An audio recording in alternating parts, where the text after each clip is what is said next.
तो मैं सुरेश सर भास्कर हिंदी प्राथमिक विद्यालय अम्बिवली से। आप सब कैसे हो?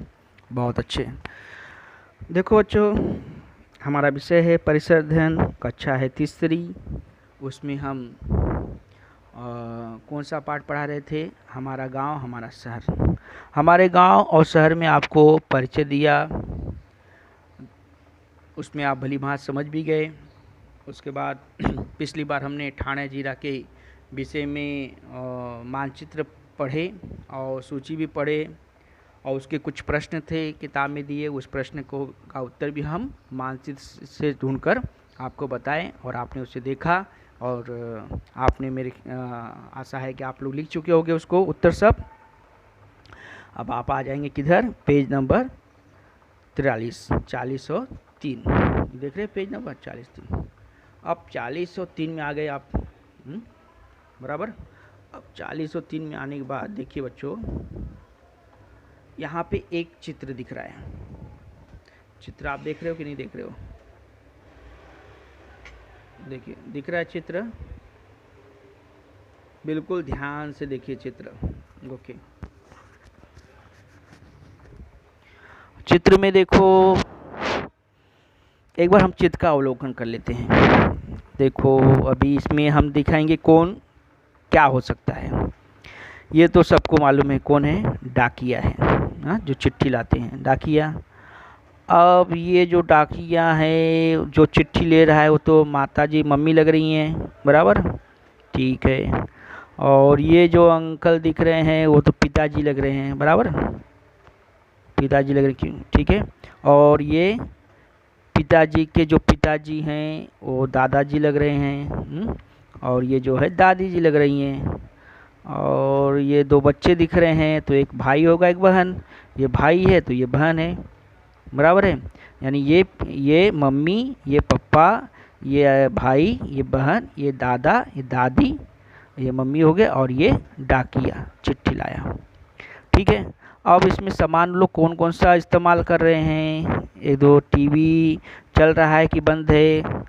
अब दादी को देख के ऐसा लग रहा है कि टीवी, दादी कहाँ देख रही है? टीवी के तरफ। इसका मतलब टीवी चालू है, दूरदर्शन चालू है। अब पिताजी देखिए, हाँ, पिताजी का ध्यान किधर है? समाचार पत्र के पास। इसका मतलब पिताजी क्या कर रहे हैं? बच्चों देखो, पिताजी नहीं, पिताजी तो यहाँ पे दादाजी हैं। दादी जी का ध्यान किधर? टीवी पर। दादी जी टीवी देख रही हैं और कुछ काम भी करें उसके साथ में टीवी में कुछ अच्छा लगता है जो उसमें ध्यान दे रही हैं। और ये जो दादाजी हैं वो समाचार पत्र पढ़ रहे हैं। अब दीदी क्या कर रही है? दीदी देखो यहाँ पे कंप्यूटर, जिसको संगणक कहते हैं, उस संगणक पे कुछ मतलब कर रही हैं, देखिए चला रही हैं। उसके बाद ये देखो मम्मी क्या कर रही है? डाकिया से चिट्ठी ले रही है, डाकिया चिट्ठी दे रहा है, ठीक है। इसके बाद भाई क्या कर रहा है? मोबाइल लिया हाथ में, बैठा हुआ है सोफा पे, और कान में क्या डाला है? ईयरफोन डाल के कुछ शायद ये म्यूजिक, देखो गाना सुनने का जैसा आवाज़ दिख रहा है ना, म्यूजिक का ऐसा रहता है, वो कर रहा है। पिताजी क्या कर रहे हैं? पिताजी देखो किसी से मोबाइल से बात कर रहे हैं, बराबर है, ठीक है। तो ये चित्र आपने देख लिया, अच्छे से देख लीजिए पूरा व्यवस्थित ढंग से। अब इसमें चित्र तो देख लिए, अब चित्र से आपसे कुछ प्रश्न यहाँ पे दिया गया है, उसका उत्तर आपको बता देना। चित्र देख के एकदम सिंपल। पहला प्रश्न है, दादाजी क्या पढ़ रहे हैं? देखो ये सारी चीज़ें देखो चित्र से देख के आपको तुरंत पता चल, दादाजी क्या पढ़ रहे हैं? समाचार पत्र। दूसरी है, जानकारी प्राप्त करने के लिए दीदी, जानकारी प्राप्त करने के लिए दीदी किसका उपयोग कर रही है? अब दीदी के पास चलो फट से, अब जानकारी दीदी किससे प्राप्त कर रही है? ये संगणक कह सकते हैं या तो कंप्यूटर। कंप्यूटर इंग्लिश में बोलते हैं, हिंदी में संगणक, ठीक है। इसके बाद दादी जी क्या देख रही हैं? अब दादी जी क्या देख रही हैं? ये टीवी देख रही हैं, जिसको दूरदर्शन भी आप कह सकते हो। हिंदी में दूरदर्शन, इंग्लिश में टीवी, टेलीविज़न जिसको बोलते हैं। इसके बाद भैया गीत सुन रहे हैं। अब भैया गीत सुने, भैया यहाँ पे हैं उसके लिए उन्होंने कान में क्या लगाया है? ईयरफोन। इंग्लिश में क्या बोलेंगे? ईयरफोन। और इसको हिंदी में क्या बोलेंगे? ईयरफोन। क्या बोलेंगे? ईयरफोन। मतलब दोनों में ज़्यादा अंतर नहीं है, इंग्लिश में ईयरफोन और हिंदी में ईयरफोन बोलते हैं, ठीक है। अब पांचवा है पिताजी बात करने के लिए किसका उपयोग कर रहे हैं। अब देखो पिताजी किसका उपयोग कर रहे हैं, मोबाइल का उपयोग कर रहे हैं। मोबाइल को हिंदी में क्या कहते हैं, भ्रमण ध्वनि, भ्रमण ध्वनि का उपयोग कर रहे हैं। बराबर, देखो कितना जल्दी जल्दी उत्तर, चित्र आपको देख रहे हो ना, सब उत्तर मिल जा रहा है। अब दरवाजे पर कौन आया है, दरवाजे पे चले आओ, दरवाजे पे तो डाकिया आ रहा है। माँ उससे क्या ले रही हैं, माँ उससे चिट्ठी ले रही हैं, जिसको पत्र कह सकते हैं। बराबर बच्चों, तो इसका मतलब देखो कि आप चित्र को देखकर उसका उत्तर, प्रश्न पूछा गया, आप उसका उत्तर भली भांति दे सके, एकदम आसानी से दोगे, कोई दिक्कत परेशानी आपको नहीं हुई। हम लोग प्रायः, बराबर है, प्रायः मतलब लगभग, हमेशा हम लोग प्रायः पत्र, संगणक, मोबाइल फ़ोन, समाचार पत्र, टीवी, म्यूजिक प्लेयर जैसी वस्तुओं का उपयोग करते हैं। इन सभी साधनों की जानकारी, अब देखो साधनों की ये सब मैंने बता चुका हूँ, जो चीज़ आपको बताया हूँ फिर से आ रहा है तो मैं उसको ज़्यादा डिटेल्स में आपको नहीं बता रहा हूँ, क्योंकि आपको ये सब चीज़ जानकारी दे चुका हूँ। लेकिन फिर भी अगर आपको लगता है तो आप मुझसे पूछ सकते हो, मतलब लिख कर। साधनों की जानकारी तथा संदेश प्राप्त करने या भेजने के लिए, संदेश को देखो आप पढ़ते हो ना, मैसेज जिसको बोलते हैं, संदेश प्राप्त करने के लिए या भेजने के लिए उपयोग किया जाता है। ये संचार के साधन हैं। बराबर, क्या संचार साधन है, यही जो ऊपर बताया मैंने, पत्र हो गया, पत्र है, संगणक है, मोबाइल फ़ोन है, समाचार पत्र है, टीवी है, म्यूजिक प्लेयर, ये सारी चीज़ें क्या है, संदेश मतलब संचार के साधन है। अब यहाँ देखो बच्चों, बोली भाषा। अब देखो बोली भाषा विभिन्न होती है, बहुत प्रकार की होती है। देखो कैसी, मनुष्य भाषा की सहायता से परस्पर बातचीत करता है। अब देखिए, एक मनुष्य दूसरे मनुष्य से क्या करना चाहता है, कितना भी हाव भाव प्रकट करे, लेकिन जब वो बोलता है तो वो स्पष्ट हो जाता है कि ये चीज़ बोल रहा है। तो मनुष्य की भाषा की सहायता से क्या कर सकता है, वह एक दूसरे से क्या कर सकता है, परस्पर आपस में बातचीत करता है और अपने विचार दूसरों तक वो क्या करता है, पहुंचा देता है, कि उसके मन में क्या विचार है वो बोल कर उसे बता देता है।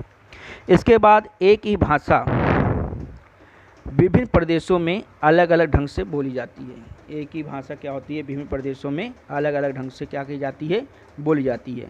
जैसे आप हिंदी भाषा, अब हिंदी भाषा में अलग अलग ढंग से बोले जाते हैं, अलग अलग राज्य से, अलग अलग क्षेत्र से अलग अलग वही चीज़ें, लेकिन उसको अलग अलग ढंग से कही जाती है, बोली जाती है। प्रदेश के अनुसार उस भाषा के शब्दों के उच्चारण में भी क्या होता है, परिवर्तन होता है, बदल जाते हैं। बात एकदम ध्यान से देखिए, प्रदेश के अनुसार के स्वरूप क्या होते हैं, उस भाषा के शब्दों के उच्चारण में भी क्या होता है, बदलाव आता है। उस भाषा पर अन्य भाषाओं का भी क्या पड़ता है, इफेक्ट पड़ता है, प्रभाव पड़ता है। अन्य भाषाओं के शब्द हमारी भाषा में आते हैं, अन्य भाषाओं के शब्द हमारी भाषा में आते हैं, मतलब अन्य मतलब दूसरे भाषा के जो शब्द होते हैं वो हम जब कोई चीज़ बोलते हैं, जैसे हम बोलते हैं, तो इसमें कैसा है कि देखो आप पूरी तरह से हिंदी नहीं बोल पाओ, उसमें कुछ इंग्लिश के शब्द डाल देते हो, कभी कभी इंग्लिश शब्द में हिंदी के शब्द में, कभी कभी मराठी भी आप उसमें डाल सकते, मतलब कि वो भाषा का मेल जोल हो जाता है। तो इस प्रकार विभिन्न प्रदेशों में एक ही भाषा की बोलियां उत्पन्न हो जाती हैं, समझ रहे कि नहीं। अन्य भाषाओं के शब्द हमारी भाषा में आते हैं। इस प्रकार विभिन्न प्रदेशों में, अलग अलग प्रदेश में एक ही भाषा की बोलियां उत्पन्न हो जाती हैं, समझ नहीं रहे।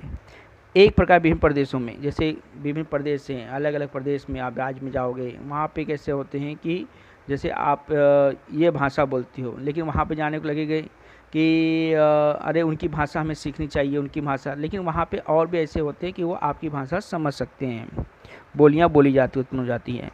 जैसे उदाहरण के लिए आप देख लीजिए, अहिराणी, मालवाणी, वराड़ी, सब मराठी भाषाएं बच्चों, लेकिन इसके कैसा होता है, बोलने का थोड़ा सा कुछ बदल है, परिवर्तन है, इसके वजह से इन भाषाओं के नाम दे दिया गया है। अहिराणी, मालवणी और वराड़ी, ये मराठी भाषा की कुछ बोलियां हैं। और मराठी जो है बच्चों, ये महाराष्ट्र की क्या है, राजभाषा होती है। मराठी क्या है, राजभाषा, और हिंदी हमारी क्या है, राष्ट्रभाषा है। ये दोनों में बिल्कुल अंतर है, थोड़ा सा ध्यान देना है। जो हम क्षेत्र में है, महाराष्ट्र राज्य में हैं, तो उस महाराष्ट्र राज्य की राजभाषा क्या हो गई, मराठी।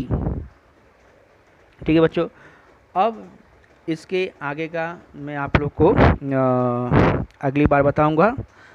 इसके आगे का, इसके लिए आपको इसको फिर से एक बार चित्र को देखकर इसको अच्छे से पढ़ लेना है, ध्यान देना है, और क्या करना है, पढ़ के एक बार पढ़कर फिर इसके अंदर जो बीच बीच में से कुछ प्रश्न आप बना सकते हो। ठीक है, फिर मैं आगे बाद में पढ़ाऊँगा, और तब के लिए आप लोग को धन्यवाद। Thank you, bye bye.